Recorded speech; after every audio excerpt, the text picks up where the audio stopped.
대선 때 이른바 그 한 유튜버와의 7시간 통화라든지 그리고 그 이후에 좀 성향에 좀 약간 좀 의심스러운 그 종교인과의 대화 그리고 지금 이른바 이제 명태균 씨 사건까지 쭉 이어져는 것들이 대부분 대외 활동에서 나온 거라기보다는 오히려 좀 개인적인 사적인 그런 연락 차원에서 이제 많은 논란이 된 건데 그렇다면 이런 이제 비공식적인 그런 활동에 대해서 앞으로 좀 전에 좀 약간 부적절 내지는 뭐 아니, 신중하지 못한 처신이라고 하셨는데 앞으로 신중한 처신을 위해서 어떤 조치를 취할 것인지 그걸 좀 부탁드리고요. 이게 제2부속실하고도 연결되는지 거기까지 좀 말씀 부탁드리겠습니다.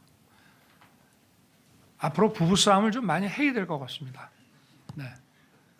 대외 활동이야 이제 제2부속실을 통해서 이렇게 하면 되고 어떤 면에서 보면은 좀 순진한 면도 있고 제가 이거 제 아내라고 이렇게 변명하는 것이 아니라 하여튼 전체적으로 좀 우리가 이걸 이해하는 바탕 위에서 또 잘잘못을 엄정하게 이제 가리자는 것인데요. 이런 거죠. 제가 이제 오늘 뭐 좀 시간 많이 들여서 하기로 했으니까 저도 이렇게 짧게만 안 하고 제가 좀 말씀드리고 싶은 얘기를 좀 하겠습니다.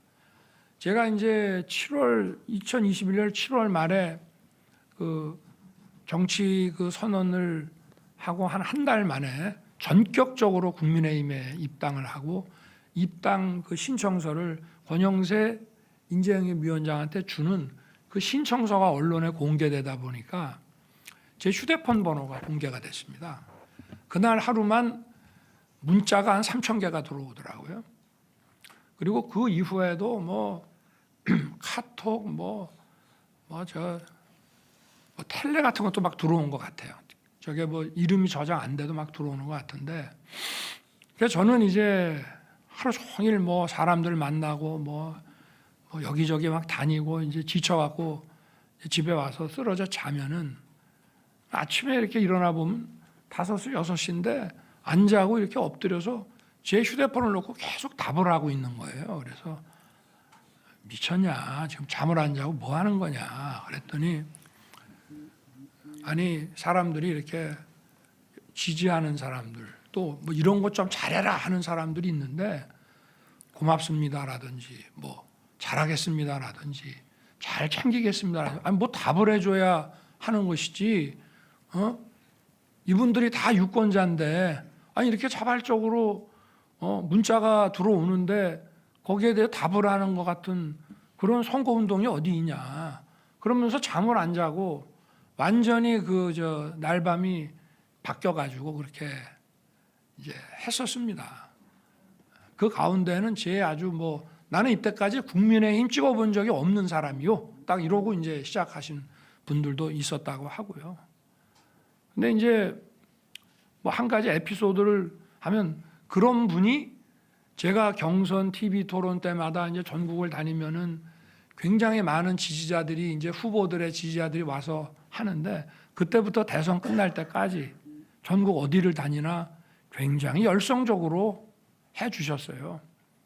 그런 분들이 꽤 있습니다. 그러니까 어떻게 보면 우호 세력으로 많이 바뀐 거죠. 근데 이제 조금이라도 누구한테 도움을 받으면은 말 한마디라도 이렇게 인연을 딱 못 끊고 말 한마디라도 고맙다는 얘기를 해야 된다는 그런 거를 좀 가지고 있다 보니 이런 문제가 좀 생긴 것 같습니다. 이게 나중에 막 무분별하게 이런 것이 막 이렇게 언론에 이렇게 까지고 이럴 거라는 생각을 그때 못 했던 것 같은데 이게 전부 제 책임입니다. 왜냐하면 후보 시절과 또 당선인 시절과 대통령이 됨으로써 이 소통의 방식을 좀 매정하지만 바꿔야 됩니다. 제가 대통령이 돼서도 검사 때 쓰던 휴대폰을 계속 쓰고 있으니까 무조건 바꿔라고 하는 얘기를 많이 들었습니다. 물론 뭐 저 나름의 보안폰도 가지고 있습니다. 그래서 어떤 뭐 감청이라든가 이런 것 때문에 국가 안보나 이럴 문제가 있을 때는 보안폰을 딱 쓰지만 그냥 통상적인 거 뭐 공무원들 장차관들하고도 뭐 크게 뭐 국가 안보나 이런 거에 저게 아닐 때는 그냥 제 휴대폰을 쓰고요. 근데 이제 또 휴대폰으로 제 휴대폰으로도 지금도 엄청나게 많은 문자가 들어옵니다. 근데 제가 시간 날 때 한번 쭉 읽어봅니다. 바쁠 때는 그냥 다 지우라고 할 때도 있지만 주말 같은 때는 쭉 읽어보면은 저에 대해서 아주 뭐 그냥 아주 뭐 상욕을 하는 분도 있고 뭐 정신 좀 차리라. 근데 이제 그걸 저는 여론의 한 지표로서 정제되지 않은 그런 거로 이제 보는데요. 그래도 지금도 하여튼 휴대폰 없애라는 분이 많거든요. 근데 제가 이거를 모르겠어요. 워낙 오래 쓰던 번호라 정말 아까워서 그런 마음도 있겠지만 사실은 저도 휴대폰 바꿨어야 되고요. 그리고 또 누구를 통해서 해야 됩니다. 과거에 저도 공직 생활할 때 뭐 대통령의 전화를 받은 적도 있습니다만은 참모가 전화가 와서 몇 시부터 몇 시 사이에 뭐 발신지 표시 제한이라는 거로 딱 오면은 대통령님 전화로 아십시오. 그렇게 해서 이제 그 시간 휴대폰 들고 기다리다가 딱 오면 이렇게 바꾸니 이렇게 했는데 저는 이제 그런 거를 안 한 것이 이제 그러니까 과거에 그 전직 대통령 부부가 그런 프로토콜에 따라서 한 것이 다 이런 부적절한 이런 그 국민들 걱정 끼쳐드릴 만한 사고의 예방을 위한 건데 저는 또 아니 내가 번호 바꿔버리면 가까운 사람들도 그렇다고 다 일일이 이 번호라고 알려줄 수는 없지 않습니까? 그렇기 때문에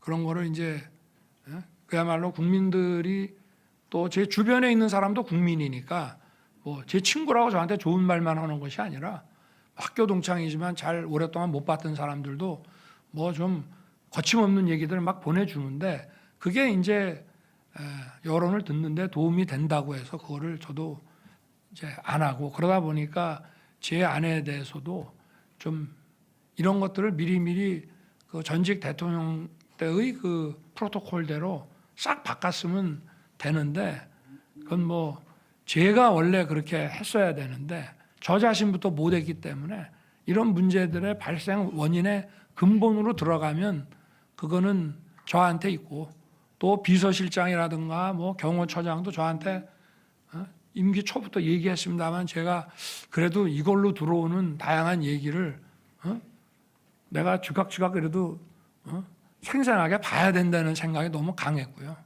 그리고 이제 예를 들면 당의 무슨 초선 의원들이 저한테 전화하면 제가 딱 받거든요. 그래서 아니 무슨 일이에요? 딱 이러고 아니 뭐 좀 저희들도 시간 좀 내주십시오. 그러면 저도 뭐 저녁에 일정이 없으면 그럼 어디로 오세요? 이렇게 이제 하는데 의원들이 이런 대통령 처음 봤다는 겁니다. 원래 하려 그러면은 절차에 따라서 비서실장, 정무수석 뭐 이렇게 통해서 뭐 미리 날짜를 잡아서 뭐 하고 대통령하고 직접 통화한다는 것 자체가 아예 불가능한 일인데 저는 하여튼 저하고 통화하신 분 아마 손들어라 그러면 무지하게 많을걸요. 또 저 텔레그램이나 문자로 서로 주고받은 분들 뭐 엄청나게 많습니다.